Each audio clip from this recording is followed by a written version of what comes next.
Hello, let's learn about hand sewing.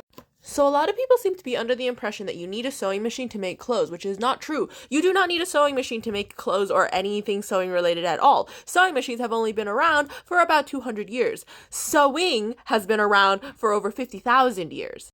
Now, strictly speaking, the bare minimum tools you need to sew are a sewing needle, a pair of scissors, and some thread.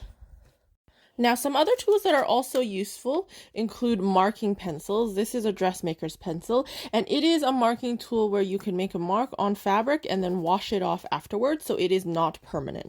Measuring tapes like this that are flexible and also can be concealed back inside are very useful for measuring body parts because our bodies are not flat.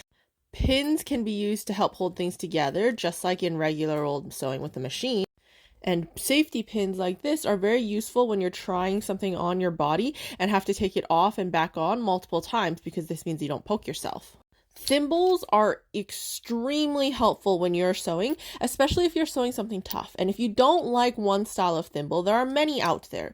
This one, for example, fits decently well on my thumb or even some of my other fingers. These tiny ones, they're not very comfortable for me, so I don't like using them. You can also get thimbles that are meant to be worn like a ring on your finger, so it lets you push over here. You basically just have to find a style of thimble that works and is comfortable for you.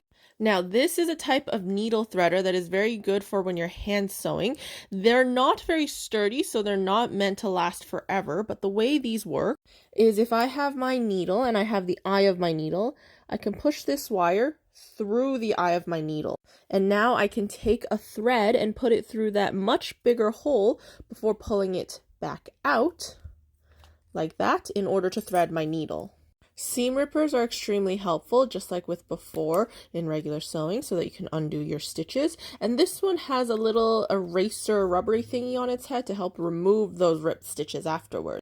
This is beeswax, and I find it extremely useful if you're sewing anything tough because you can take your thread and then put it in one of these slits and run it along the beeswax in order to wax your thread.